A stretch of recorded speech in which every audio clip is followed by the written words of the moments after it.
Sir, please don't react. Your mother, she didn't die by accident. So who betrayed me? The secret was delivered in a whisper, hidden beneath the clink of fine china and the heavy scent of vintage wine. Camila Reyes, her hands trembling as she poured the liquid into a crystal glass, leaned close to the man the entire city feared. Her voice was a ragged breath, barely audible over the oppressive silence of the dining room. Sir, please don't react. Your mother, she didn't die by accident. Dante Moretti, a man who had stared down death 1,000 times, felt his blood run cold. He had built his entire empire on the grief of that night 20 years ago. He knew the sound of lies. He knew the scent of betrayal. But this, a whisper from the woman who had served his family for decades, made his world shift on its axis. He didn't move. He didn't blink. But at that moment, the foundation of his life began to crumble. Stay with me until the end, because the truth Dante uncovers will tear open secrets his family has buried for 20 years. Before we begin, don't forget to like this video, hit subscribe, and comment where you're watching from. Now, let's get started. Dante Moretti wasn't just any businessman. He was the dragon of the city's underworld, the head of one of the most feared crime families in the country. Men crossed the street to avoid his gaze, terrified by the coldness in his eyes and the tattoos on his neck that told stories of 1,000 battles fought and won. Police officers looked the other way when his black sedans glided through the streets. Politicians answered his calls on the first ring, knowing his word carried more weight than the law. But behind the expensive suits and the iron-fisted rule, Dante was a man haunted by a single, jagged memory. The night a freak car accident took his mother, Maria, from him. Maria Moretti had been his world, the only person who saw the boy behind the monster. After her death, Dante had sworn to build a fortress so strong that no one he loved could ever be touched again. He hired the most loyal men, built the highest walls, and vetted every soul that entered his mansion. What he never imagined was that the architect of his greatest tragedy was sitting at his own table, breathing his air and pretending to be his ally for 2 decades. The woman who finally shattered his peace was Camila Reyes. She had worked for the Morettis for 20 years, a silent, professional shadow who moved through the mansion with her hair in a tight bun and a perfectly pressed uniform. Camila had seen everything in this house. The briefcases of cash that came and went like ghosts, the midnight meetings that decided the fate of the city, and the cold orders that maintained the Moretti legacy. She was a master of the mask, a woman who knew that in Dante's world, knowing too much was a death sentence. But beneath that mask, Camila carried a burden that was becoming too heavy to bear.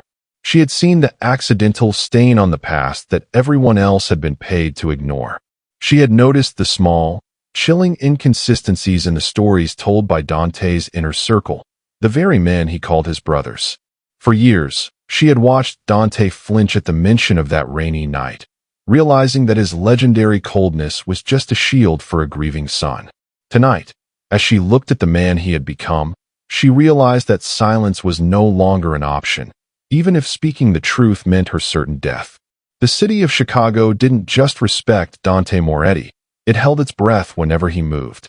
From the high-rise glass towers of the Loop to the rain-slicked docks of the South Side, his influence was a silent, suffocating weight. He ruled not through chaotic noise, but through a terrifying, absolute silence. When Dante entered a room, the air seemed to flee, leaving behind a vacuum that only his gravelly voice could fill. To the world, he was the sovereign of shadows, a man whose bespoke charcoal suit struggled to contain a physique forged in the fires of back-alley wars and reinforced by the cold discipline of a king. Every inch of the ink that climbed his neck and peeked from beneath his French cuffs told a story of survival and loss. The tattoos weren't mere decorations, they were a ledger of debts paid in blood. The dragon that coiled around his throat was a warning to those who dared to speak his name in vanity, while the jagged lines on his hands were reminders of the lives he had taken to protect the one memory he held sacred. To his lieutenants, these marks were a map of his power, but to Dante, they felt like lead. They were the physical manifestation of a 20-year-old grief, a heavy armor he had donned the night his mother, Maria, was pulled from the wreckage of a car that the police called a tragic accident. In the high-security sanctum of his mansion, Dante lived in a world of controlled perfection. Every painting was straight, every marble floor polished to a mirror shine, and every member of his staff moved with the quiet efficiency of a ghost. He had spent 2 decades ensuring that no variable was left to chance, building a fortress that was meant to be impenetrable to the chaos of the streets. He believed that by controlling his environment, he could prevent the universe from ever snatching away something he loved again. Yet, as he sat at the head of his long mahogany dining table tonight, the silence he had cultivated felt different. It wasn't the silence of peace, but the stillness that precedes a devastating storm. He looked at the empty chair at the far end of the table, the seat his mother should have occupied, and felt the familiar, cold ache in his chest. He was the most powerful man in the city, a titan who could move markets and end lives with a single nod. But as he stared into the flickering candlelight, he looked like a man trapped in a cage of his own making. He was a sovereign who owned everything, yet possessed nothing but a ghost and a hunger for a truth he didn't even know he was missing. He didn't realize that the silence was about to be broken by a single, whispered sentence that would render his empire meaningless. The mahogany table seemed to dissolve into the dark, rain-slicked asphalt of a memory 20 years old. In the silence of the dining room, Dante could still hear the rhythmic, haunting thud of the windshield wipers, a metronome for the impending tragedy. He was only 18 then, a boy who hadn't yet traded his soul for a crown, sitting in the passenger seat while his mother, Maria, laughed at a story he was telling. The air in the car had smelled of her lavender perfume in the damp Chicago night, a pocket of warmth in a world that was about to turn cold forever. Then came the headlights, a blinding, aggressive white that swallowed the cabin. Dante remembered the visceral screech of metal being forced out of its shape, the world spinning in a nauseating blur of shattered glass and sparks. When the movement finally stopped, the silence was absolute, broken only by the hiss of a ruptured radiator. He had been spared, pinned behind a crumpled dashboard, but miraculously untouched by the jagged shards that had claimed the rest of the car. It was a miracle the police would later marvel at, a statistical impossibility that left him shivering in the wreckage. But the true miracle, or so he had believed, was his mother's final act. In those blurring seconds before the impact, Maria had steered the car with a desperate, violent strength, positioning herself to take the full force of the oncoming truck. She had shielded him with the physics of the vehicle and the sacrifice of her own life. As Dante lay trapped, watching the crimson bloom across her white silk blouse, he had reached out a trembling hand to touch her cooling cheek. He had made a silent vow to the ghost in that hallway of twisted steel. He would survive, he would thrive, and he would build a world where such accidents could never happen again. He had carried that memory like a relic, a holy justification for every brutal decision he had made in the 2 decades since. The miracle of his survival was the cornerstone of the Moretti Empire. It was the myth that made him untouchable. But as Camilla's whisper echoed in his ears, the memory began to distort. The headlights in his mind shifted. They didn't look like an accidental veer anymore. They looked like an aimed strike. The miracle started to feel like a calculated execution.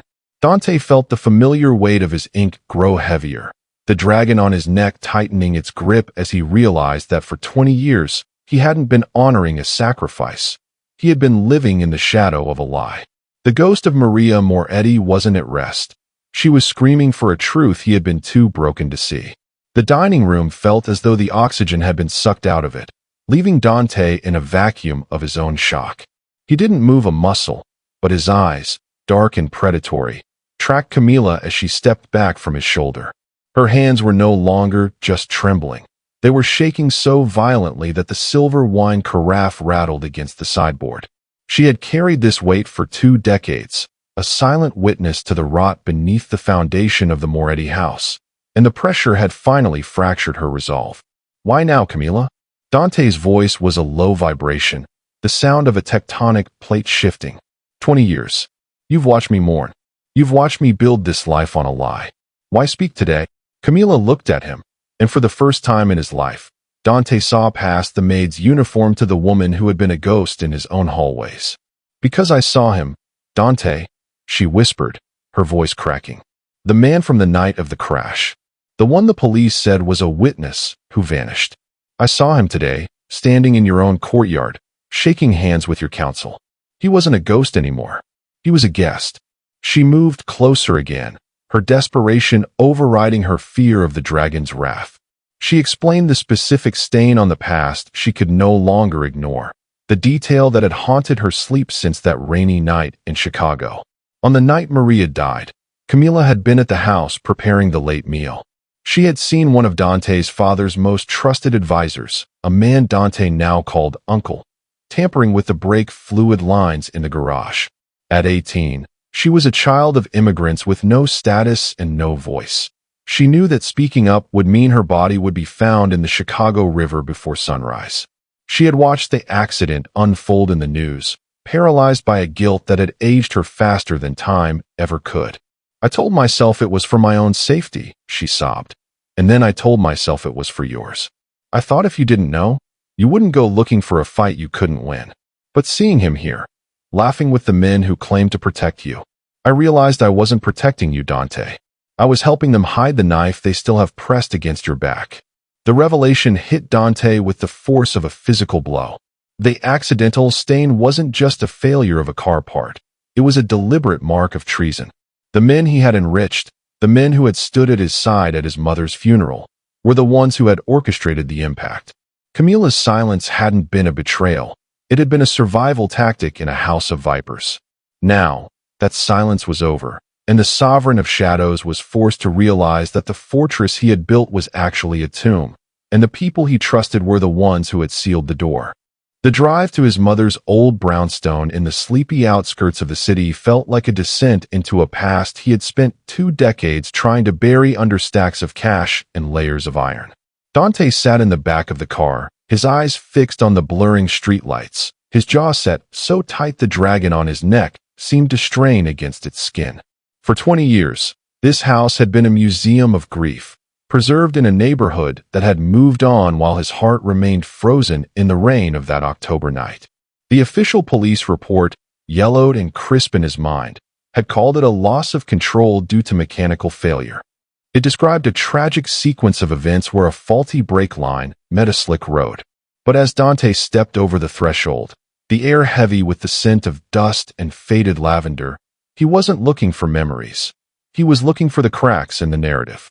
He moved toward the basement, the place where Maria had kept her most precious belongings, and where the remnants of the car's wreckage, salvaged by Dante's father in a show of mournful sentiment, were still stored under heavy tarps.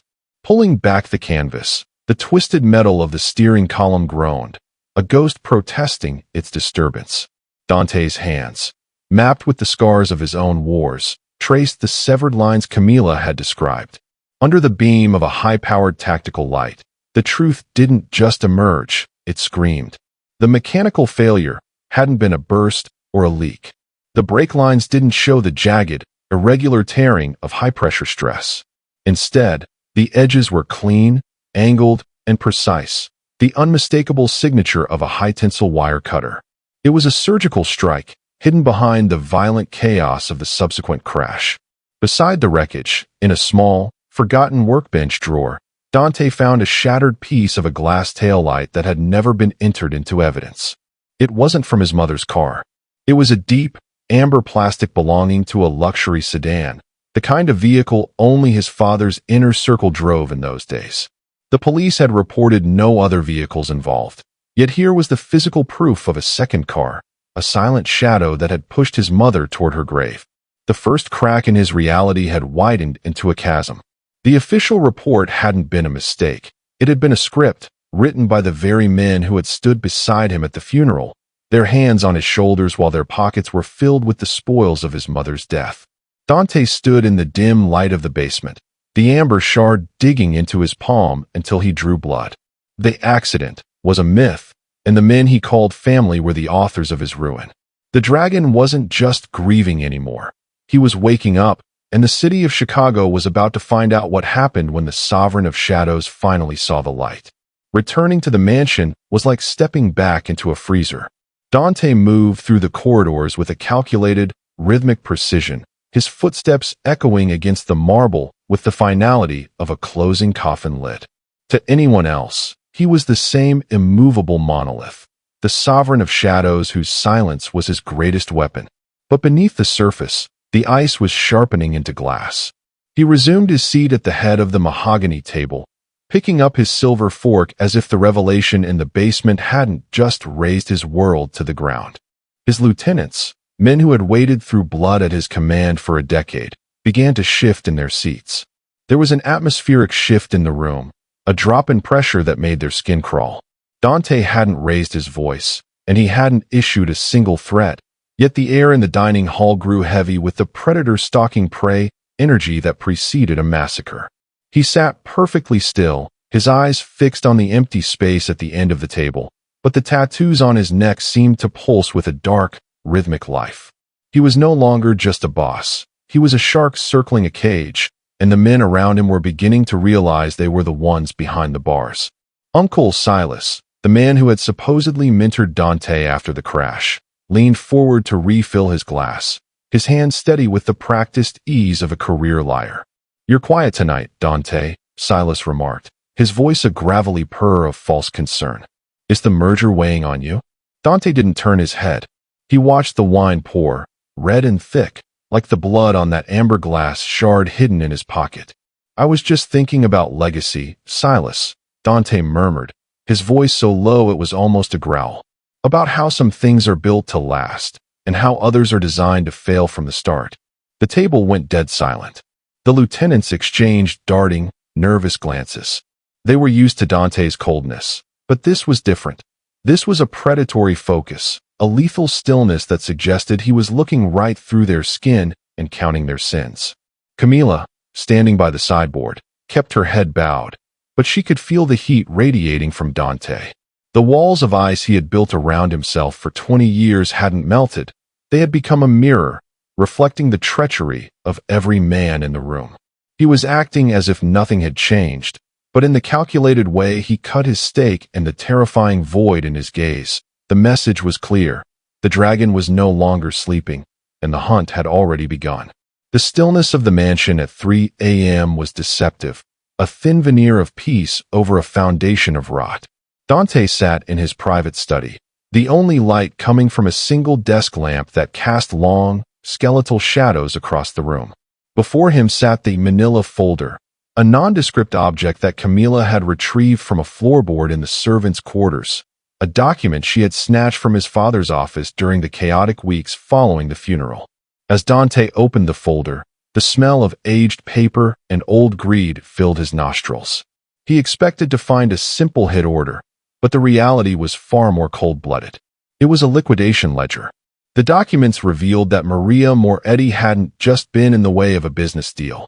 She was the majority shareholder of the family's legitimate holdings, the very assets his father's counsel wanted to sell off to fund a transition into the more lucrative, more violent heroin trade Maria had despised.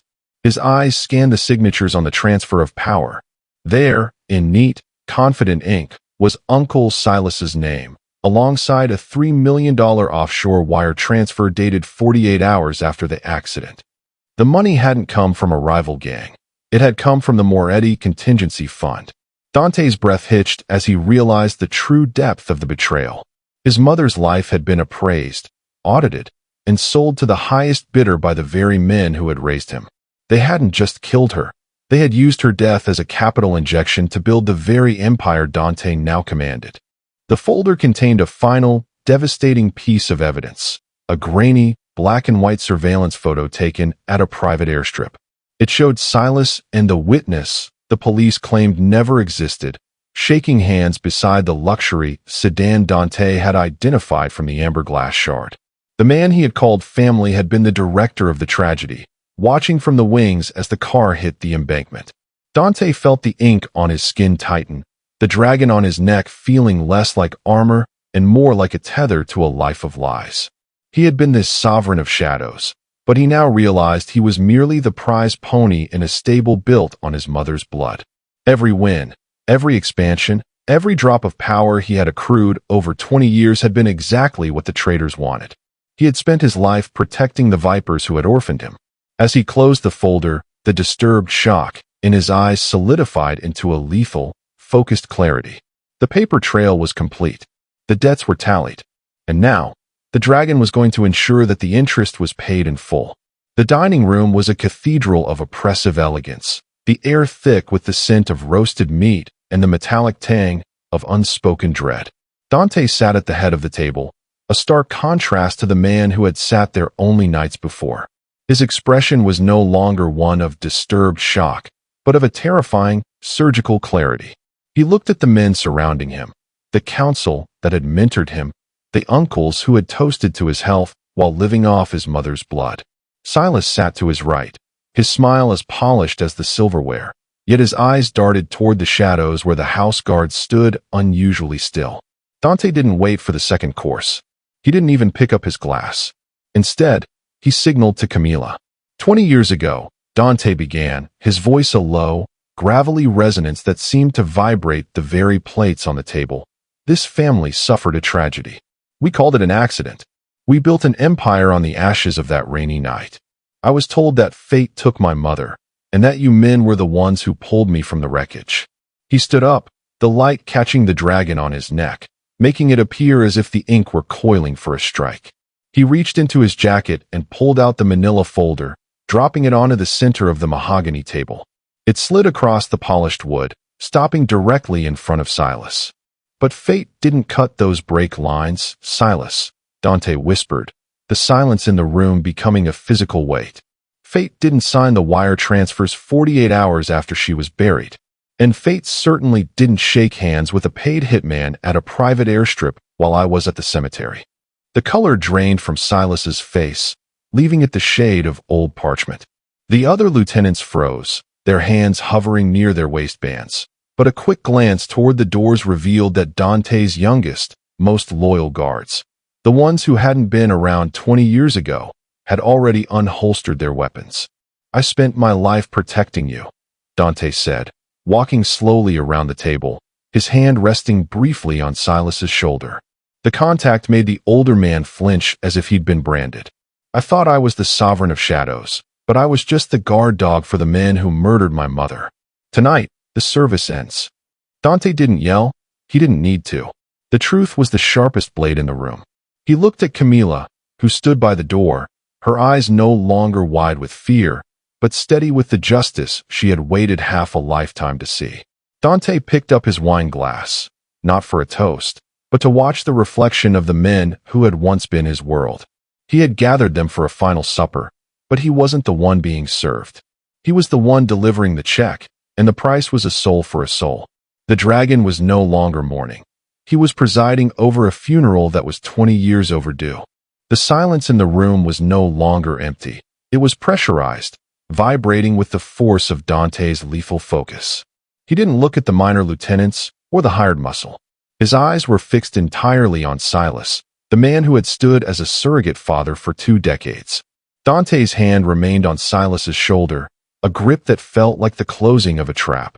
I asked myself one question over and over while I read those files, Dante murmured, his voice cutting through the stagnant air. Who had the access? Who knew exactly which car she was taking that night? Who stood to gain not just money, but the crown? Silas tried to find his voice, his throat working convulsively. Dante, you're listening to the ramblings of a maid. I loved Maria. I loved your father. Don't say her name, Dante snapped, the sudden volume making everyone at the table flinch. He reached into the folder and pulled out a single, high-resolution enhancement of the airstrip photo. He slid it across the wood. I traced the ballistic records from a separate accident 2 weeks after the funeral. The witness, the man you shook hands with, was found dead in a ditch. The bullet came from a custom .45 caliber, a weapon with a unique rifling pattern. A weapon I saw you clean every Sunday for 10 years. The revelation was a physical blow. The room seemed to contract. Dante leaned down, his face inches from Silas's, the dragon on his neck appearing to snarl in the flickering candlelight. You didn't just order the hit. You were the shadow in the second car. When the brakes failed and she didn't die instantly, someone had to finish the job before the paramedics arrived. Someone had to ensure the miracle only applied to me, so I could be molded into your perfect, grieving puppet. The mask finally shattered. Silas's face didn't twist with guilt, but with a cold, desperate pragmatism. Your father was weak, Dante. He wouldn't sell the shares. Maria was the one holding the leash. I did what was necessary for the Moretti name to mean something in this city. I gave you this empire. You gave me a graveyard, Dante whispered. He stood up straight, his shadow stretching long across the mahogany table. The price of a soul had been tallied. He had trusted this man with his heart, his business, and his life, while all along, Silas had been the one who had pulled the trigger on the only person Dante ever truly loved. The betrayal was complete, absolute, and unforgivable. Dante didn't reach for his gun. He simply looked at his loyalists. The sovereign of shadows had finished the audit. Now, it was time to collect. The silence that followed the removal of Silas and his conspirators was not the cold, hollow vacuum of the past 20 years. It was a silence of cleansing. Dante stood on the balcony of his mansion, overlooking the sprawling lights of Chicago, but he no longer looked like a man seeking to conquer the darkness. The tattoos on his neck, once symbols of a heavy, vengeful debt, now felt like a testament to a truth finally told. The ice had melted, leaving behind a man who understood that his power was a tool, not a cage. His first act under his new code was the protection of the woman who had risked everything to save his soul. Camila Reyes was no longer a shadow in his hallways. Dante ensured that her family was moved to a secure estate, their lives funded by a trust that would span generations. He didn't do it out of charity, but out of a new, ironclad sense of justice. He had learned that the innocent weren't just civilians to be ignored. They were the heartbeat of the world he was supposed to guard. The Moretti Empire changed. This sovereign of shadows didn't dismantle his kingdom, but he purged its foundations of the rot Silas had planted. He walked away from the illicit trades his mother had died protesting, focusing instead on the legitimate holdings that were her true legacy. His lieutenants soon learned that the dragon was more dangerous than ever, but his fire was now directed at those who preyed on the helpless. He ruled with surgical precision, his heart no longer frozen by the mystery of the rainy night, but fueled by the clarity of the sun. Once a week, Dante would visit the old brownstone, no longer to hunt for ghosts in the basement, but to sit in the garden Maria had loved. He realized that the miracle of his survival wasn't a fluke of physics or a calculated move by a traitor. It was a second chance he had finally stopped wasting. As he watched the sunrise over the lake, Dante felt a quiet peace settle over him. He was still a man of the shadows, and his hands would always bear the scars of his journey, but the lie was dead. He had honored his mother's legacy not by building a fortress of fear, but by becoming a shield for those who had no voice. The dragon had a new code now, written in the ink of his past, but dictated by the light of his future. For the first time in 2 decades, Dante Moretti was finally free.